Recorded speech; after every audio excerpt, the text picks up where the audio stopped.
This is System Crash. I'm Paris Marks, and Brian Merchant, my co-host, is out this week on a well-deserved vacation. So this episode is going to look a little bit different than the ones that we usually do. Instead, we're going to give you a preview of what it means to be a supporter of the show over on patreon.com by releasing one of our bonus episodes. In particular, one that we did a few months ago where we discuss Palmer Luckey and his company Anduril. We talk about how he went from this guy who made a VR company that Meta bought to now trying to sell governments, and in particular the US government, on AI-powered weapons as part of this broader ideology that many in the tech industry are adopting that calls for the tech industry and the US military to become much closer to one another so these companies can sell billions of dollars of weapons to the government and tap into the hundreds of billions of dollars a year that go out to defense and aerospace contracting companies to try to ensure companies like Anduril, Palantir, SpaceX, and others take the place that is currently held by Lockheed, Boeing, Northrop Grumman, and other traditional defense and aerospace companies. We've been doing a number of bonus episodes like this, looking at different figures who are pushing this vision for the future of the tech industry, pushing this idea that the tech industry needs to get much more serious about building arms and supporting American power and American dominance in the 21st century. And so we think that this one will give you a good idea of how we've been approaching that and what's really at stake as we see this industry very openly championing a relationship with the US military. So if you want to support the show and get access to even more bonus episodes, you can head over to patreon.com/systemcrashpod. You can also rate the show on Apple, Spotify, or wherever you listen. So enjoy this bonus episode, this preview of what it means to be a supporter of the show.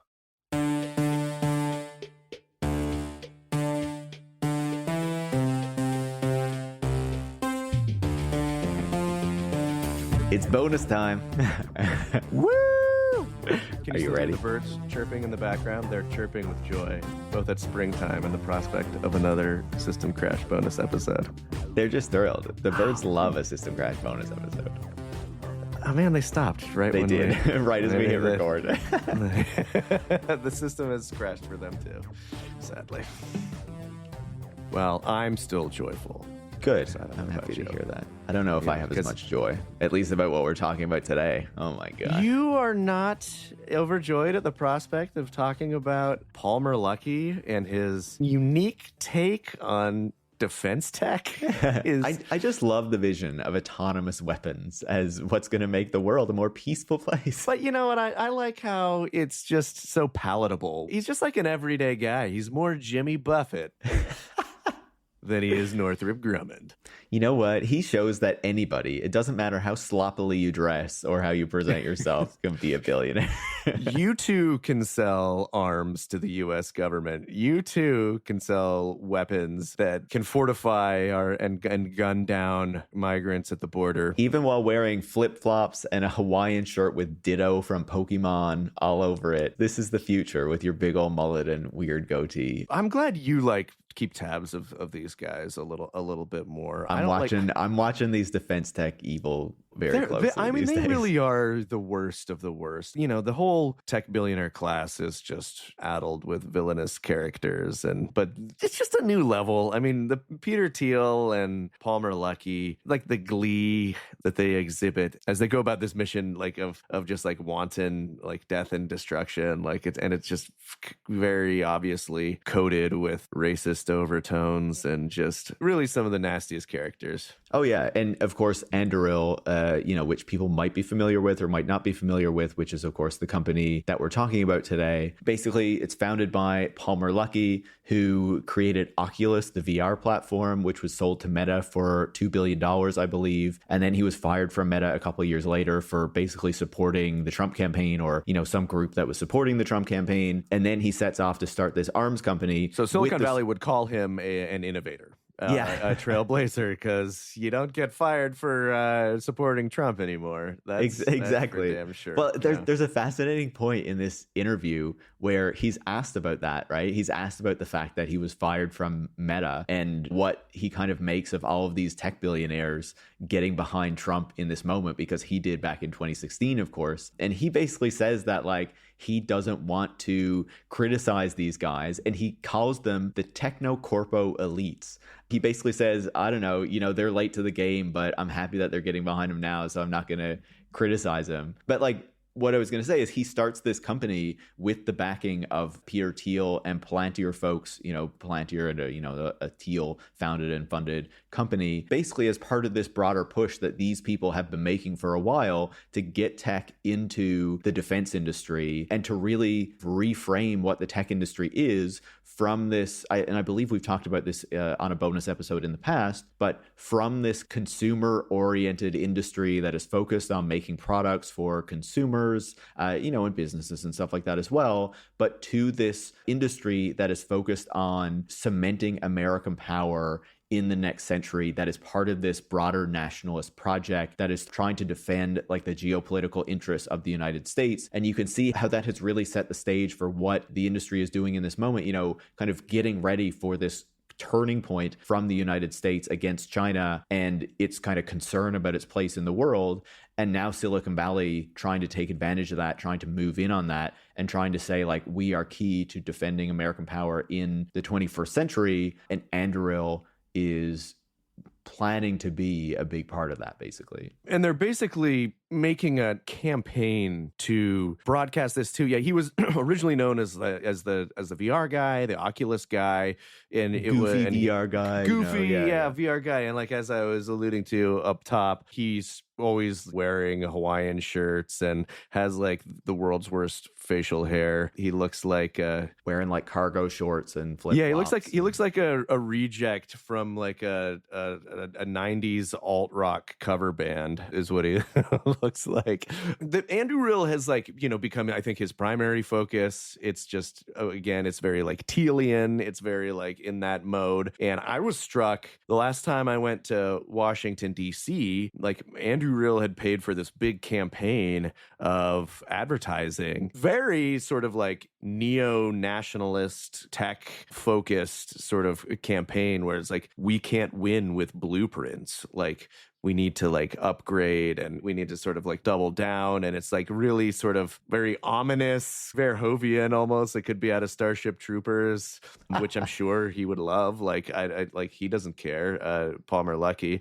But we're talking about him today because he did this long interview on 60 Minutes, which is, what did you think of this interview, Paris? I thought it was fascinating. I thought the journalist asked some questions that are really revelatory. You could say that maybe it's a bit too, presents Anduril in a bit much of a positive light, but I would say that she did ask some critical questions. I think she did it. I think she did a good job too. Yeah. I mean, that really give you an idea of where he is, and that really shows that he doesn't really care about criticism. And I also think, before we get into the interview, one thing I would say as well, you were talking about his evolution, like the image of this guy as this like kind of goofy VR guy who's like kind of chubby and wearing this weird clothes, to this guy who is still wearing that weird clothes, but is now acting like he is kind of at the head of this charge to basically remake the American military industrial complex. And I just wanted to quickly point to an interview that he gave late last year where he basically explained that every country needs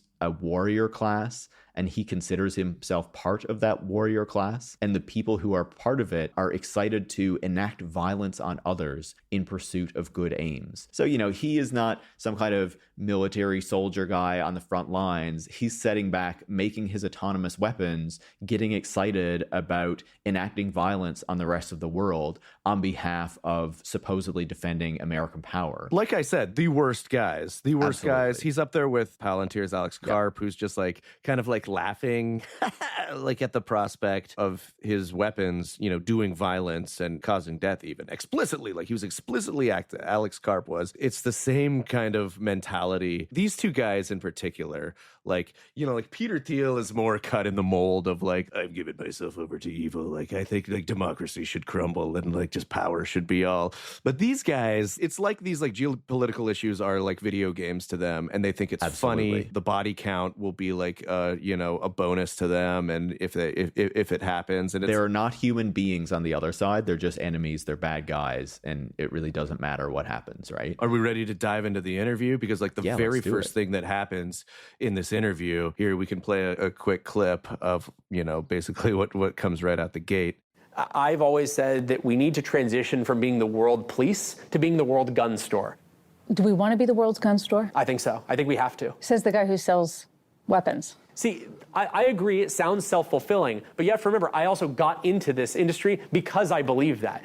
The interviewer is like, it sounds like you want to be like a gun store for the world. Is that like, could that be right? And he's like, absolutely.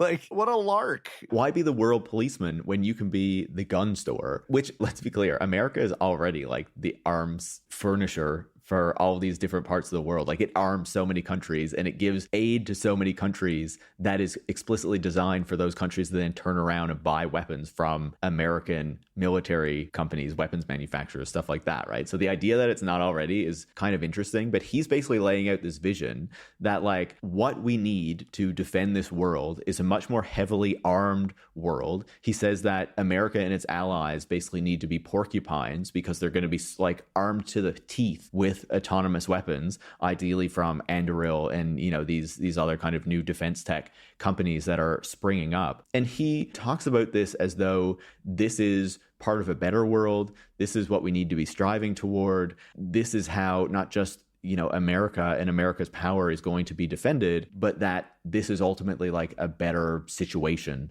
that we're headed toward, which is like a really scary vision of what the future of the world is going to look like, but something that this guy who sees all of this as a big video game is like super excited about and seems to find really fun, basically. To quote the drill post, you don't under any circumstances gotta hand it to him. But The one thing he's bringing to the table is this new zeal, this new twist on Empire, where it is, like the neocons and like the sort of the military industrial complex and the defense contractors, they would all like, consign themselves to kind of working in the shadows or like hand wring about the grave importance of national security. And guys like Alex Karp and Palmer Luckey have no qualms at all about the moral dimensions, and they're completely willing to just highlight that violence and sort of the potential violence and the capacity for violence and just center it and sort of strip it of its gravity to like celebrate the idea of it. And of course, as you were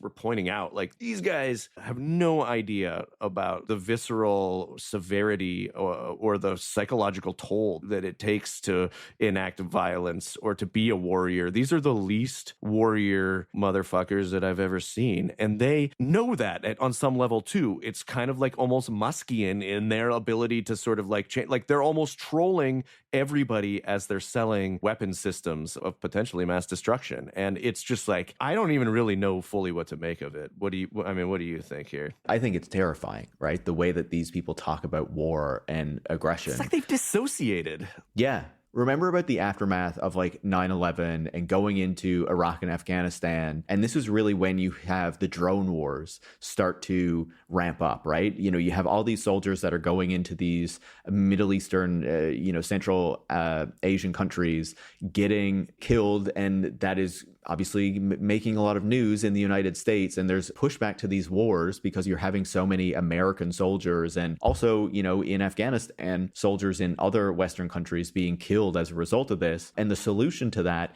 is essentially unmanned aerial drones that are being remote piloted. And the argument starts to become, instead of sending our men and women into harm's way, what we're just going to do instead is carry out these drone wars, be constantly bombing. So we're not going to have the degree of casualties and death on our own side. It doesn't matter how many people over there we kill as a result of that and how pissed off they get at us because of that, and how much they are motivated to hate America because of what it's doing in our countries. Well, you see that repeated in the kind of narrative that Palmer Luckey is repeating here, where he basically says, we don't want American soldiers in these other lands. We want to have these AI operated weapons that are basically going to like go out there and patrol the world on America and the West's behalf. So we're not going to have our soldiers dying, but instead we're just going to unleash warfare, AI powered, AI operated warfare on autonomous. the world. Yeah, autonomous. exactly. And that's what he's pitching, is that these things are supposed to be fully autonomous, not remote controlled. It's supposed to be, yeah. So it's like the next step up from the drone war and the unmanned kind of remote piloted drone. And even then, like, you know, you'll remember this well, right? How the soldiers who were piloting those drones often talked about how it seemed like a video game. Like it was almost like the whole kind of setup was almost put together to make it feel like you're in a video game. They would use Xbox controllers. They were using Xbox controllers in some cases. And then, you know, of course, once it set in, they would have horrible PTSD after. Absolutely. You know, but yeah, let me, we could either roll the tape or quote from this part right here, because just to clarify what the goal is, once again, like we have to, he's a pitch man. You know, all these guys are also pitchmen. So like they're pushing these ideas and, you know, they're trying to sell a product that at its core, even if it's like horrendous what they're pitching, it is still a pitch that's probably overpromising. But we have, once an autonomous weapon is programmed and given a task, it can use artificial intelligence for surveillance or to identify, select, and engage targets. No operator needed. And then the interviewer, Sharon Alfonsi, points out it's a scary idea to some people. Palmer Luckey says, it's a scary idea, but I mean, that's the world we live in. I'd say it's a lot scarier, for example, to imagine a weapon system that doesn't have any level of intelligence at all. Again, the repetition of the notion that these systems are intelligent or smart, which happens multiple times in this interview. Right. What's being programmed into them, or what would be programmed into them, is highly subjective and, you know, is not actually, you know, reminiscent of intelligence in any way. They're automated systems. Yeah. It's interesting because it brings to mind how a couple of weeks ago there was a story in The Guardian, I believe it was, talking about how researchers are experimenting with using generative AI in foreign policy, diplomacy, things like that, because governments are looking into this as well, right? I guess to, you know, kind of reduce the number of diplomats they have. I don't know, whatever they're trying to do there. But this study found that a lot of these AI models, some of them more than others, were very incentivized to encourage escalation when they were kind of prompted to see what they should do in response to various scenarios. And in particular, they were encouraged to recommend escalation when it was the United States or Western countries who were doing the response, but far less likely to encourage escalation if it was Russia or China or one of those kind of countries doing a response. So it's like even built into these systems is this bias that the West has a right to respond militarily to these sorts of things. And you can imagine those sorts of ideas would be built into the AI of an Anduril, right? Yeah, of course. I mean, that's like the assumption, like built into all of these programs from the ground up. It is interesting. It is an interesting moment where some of these geopolitical lines are being redrawn, and, you know, where we have at the same time that Palmer Luckey's going to, you know, Washington and saying that we need to, you know, build up this warrior class. We have like morons leading the Department of Defense with Pete Hegseth, who is very much, well, you can imagine, a willing partner in this mentality and this idea. It's just so flattened and so simple and appealing on that level. But meanwhile, we're alienating allies in geopolitical theaters. We are saber rattling with China. Obviously, the U.S. has alienated our closest neighbors, Canada, Australia, Mexico, Europe. And now we're entering into this era or phase where inner operations are being handed over in a large part to sort of tech thinking, to Silicon Valley. And then we have these ascendant avatars like Palmer Luckey and Alex Karp, who are quite influential. So as like, you know, that's the other piece to remember, is that like this attitude and these ideas, as radical and reprehensible as they may seem to you and I, they're being entertained. I mean, that's the big difference now. And these guys stand to be put into positions of even more influence. And the fact that these technologies may or may not work is maybe the only solace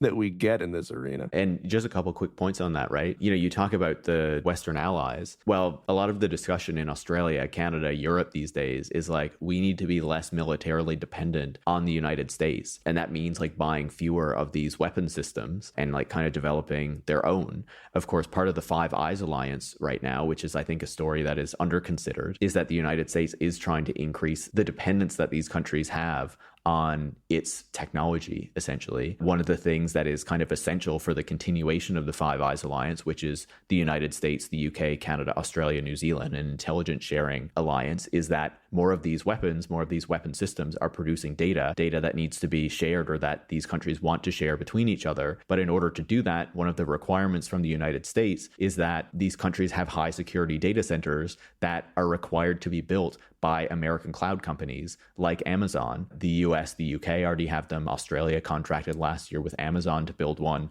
There are still questions as to whether Canada and New Zealand will move forward. So again, this is another place where like all of this data and the expectation of transferring it creates a degree of dependence on the United States. But the other piece of that I wanted to mention was just on Anduril itself. And this is a company that right now makes a drone interceptor, makes some sort of like electronics disruptor that would be on the battlefield that could, theoretically like take down drones and stuff. It has an AI platform called Lattice where, you can theoretically like see all of the weapons, the vehicles and things that are on the battlefield. And it is kind of pushing forward with an autonomous submarine, an AI powered submarine that you could set a mission and it could kind of go off and go underwater and, be set to kind of do this sort of thing. And it's also working on an unmanned fighter jet right now called Fury that it really hopes to sell to the Pentagon, essentially, the Defense Department. And it's positioning this as like a key part of the future of American defense contracting, because I believe I don't remember if it was on a bonus episode or the main show, but I think we've talked about before how a key part of what the tech industry is doing with the Trump administration right now is trying to remake defense contracting so that they're not so focused on,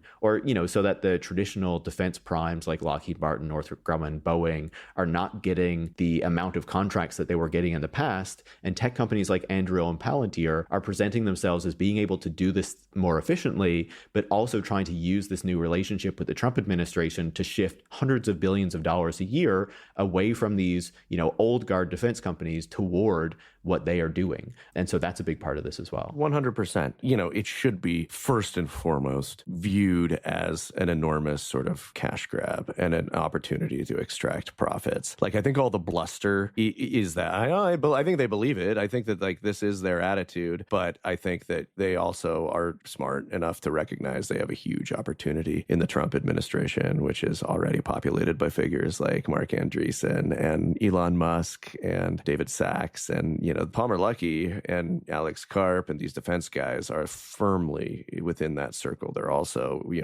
Peter Thiel connected. I think the real question will be, to me, like, yeah, number one, like, will any of this stuff work? Or two, like, where are we in 2 years, in 3 years? Have they shipped any of this? I mean, the stuff that they can get off the ground and that they do, that like Palantir is doing, was stuff that like Biden administration, was a Palantir client too. And they have surveillance software. They're talking about software that like jams drone, and prevents enemy drone swarms by jamming communications. It's the software mostly that I think that we'll see adopted. It's again like this specter of autonomous submarines and self-directed killer drones. And I think one thing to say about Palantir as well is that it started by targeting these military clients, but it has increasingly moved into like business and the broader kind of public service as well. One of the big stories in the UK is how Palantir got a contract for the National Health Service, the NHS over there, the public healthcare system, that a lot of people are up in arms about, that will give it access to all of this health data and kind of, it's planning to be like the platform that essentially powers this health service into the future. And there's a whole lot of concern about that and what that actually means for the future. So there's the defense angle, but there's also this other angle for what they're up to too. And I mean, they are presenting, as a tech company, I think there's a part in there where he says like, we're not a defense contractor, we're a defense products company. So we're selling, goods here. We're selling services. That's what we're all about. He even goes into like his, like, there's like, dips into his like mythology as a Silicon Valley founder. There's a garage, of course there is. So I also think we can't discount that effort to sort of mythologize like being a cool defense contractor that again equates killing with sort of video game mechanics and sort of like normalizing or even valorizing in some ways this new sort of really horrific paradigm. Yeah, like this is a guy who dreams of war and sees it as like a noble pursuit, as a good thing, right? And obviously he's talking about that as something where like, oh, we're going to have fewer of our soldiers being killed, but he's planning to use these weapons that would likely result in a lot more civilians being killed because of the way that this would play out. And the journalist kind of asks him, like, what is his ultimate goal here? And the first thing he turns to is basically that he wants Anduril to be the company because it's theoretically so efficient, where it is making most of the stuff being used on day 9, 10, 100 of this theoretical global war that the United States is going to get itself involved in. And that's not just the drone interceptors and the unmanned fighter jets that he's talking about, but he's talking about cruise missiles and all these other sorts of things. Like, this is the ambition for what he wants to become, what he wants this company to become, is this massive arms manufacturer that not just is arming these countries to the teeth, you know, turning them into porcupines, as he says, but is also like ready to go and to massively profit from a global war that he hopes he's going to be able to be involved in. Like, this is the kind of scary future these people are preparing for and hoping for. We're going to be making large numbers of cruise missiles, large numbers of fighter jets, large numbers of surface and subsurface systems. I guess I would hope that Anduril is making most of the stuff that's being used on day 9, day 10, day 11, day 100. And I think a lot of it is going to be coming out of our factories forever after everything else has run dry. So just like this vision of endless war.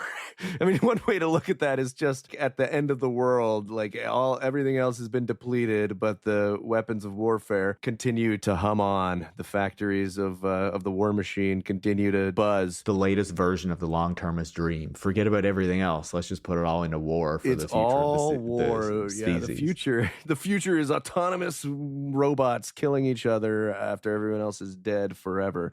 Maybe eventually we'll make the AGI and upload our brains to the war robots. And then we're just like at pawns fighting wars forever. But again, like, we cannot emphasize enough like the shallowness and the poverty of vision here too. Like, again, I think what separates him from someone like Teal, and not that one is better, I think, than the other, they're both atrocious in different ways, is that throughout this interview, you know, he's like, you know, in the James Bond movies, they have Q, like, I'm the gadget guy, I'm the funky guy who's making all the stuff that goes boom. And then it's like, because the journalist is like, you know, do you worry that these military people aren't going to like you? And he's like, they've all seen James Bond, you know?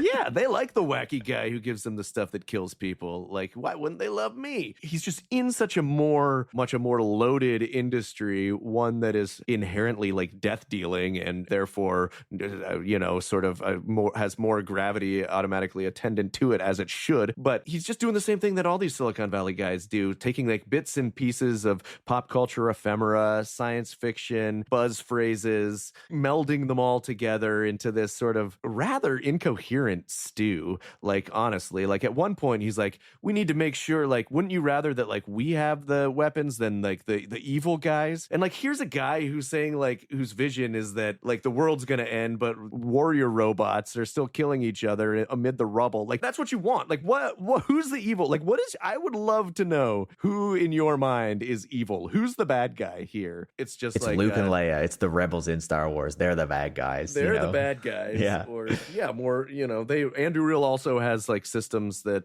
like Palantir help monitor sort of the border and try to keep out migrants. So there is for him at least, somewhat unspoken, you know, conception of who the bad guy is, who the evil guys are. It's worth watching this interview in full, I think, just to see like the full scale of his performance and the mindset, and to like just like fully understand that like this is an ideology that is influential in Washington right now. You know, there are definitely some people who are not the bad guys, and those are, of course, the techno-corpo elites that he talks about, being him and his fellow tech billionaires, which is so grim. When I think of a science fiction novel and I think like, who should I make the good guy? I think of the techno-corpo elite. Like, yeah, they're always the good brave guys, right? techno-corpo elite who will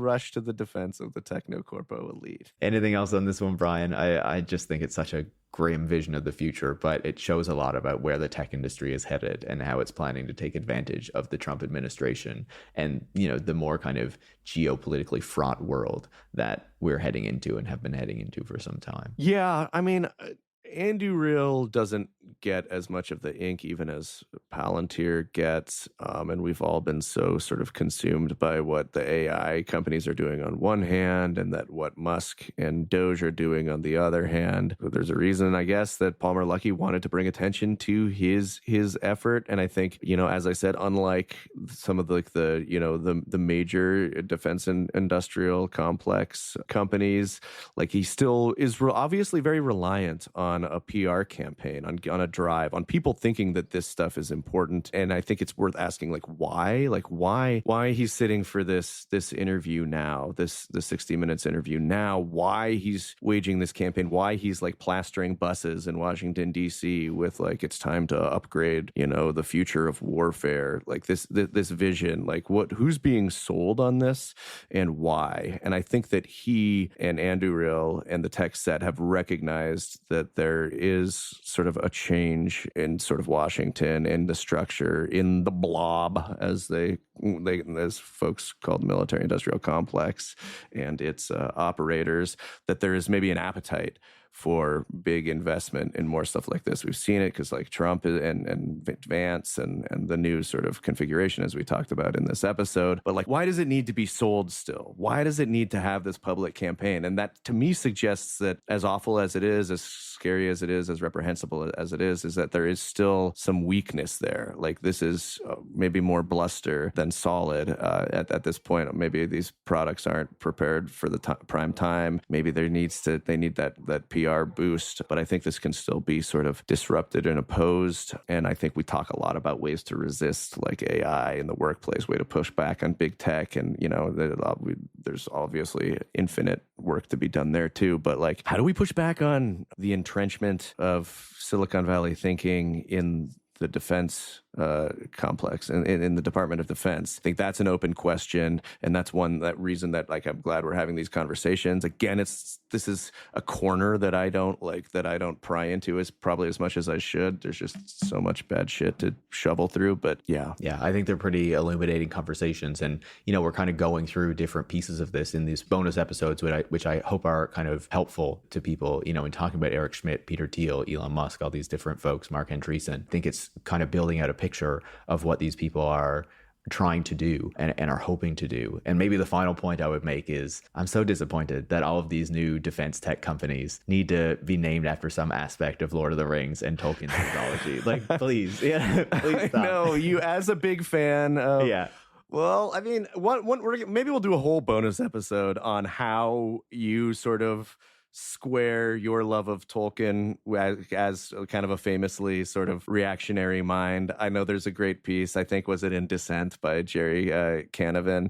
There was another one somewhere else recently too that was good. About how sort of leftists and liberals sort of think about Tolkien in the context of all of this. But yeah, I know, it's a pity, it's a shame. But they've done it, they've taken it. We can't. Yeah. There's Mithril Capital and Palantir and Anduril and on and on and on. Don't forget about J.D. Vance's Narya Capital. Oh yeah, under the radar, but still a goodie. Yeah. Well, I think that's our bonus episode for this week. Another exploration of one of these despicable characters, in the tech set. But we got to know about them. You got to know. They're shaping our world. Absolutely. Great chatting, Brian. You too, Paris. Until next time, System folks. Crashers. Yeah. Bye-bye. System Crash is hosted by Paris Marks and Brian Merchant. Production is by Robin Simon. Our theme music is Dystopia by our good friends in Yacht. Support the show on patreon.com/systemcrashpod to get a monthly bonus episode. Thanks for listening. Bye.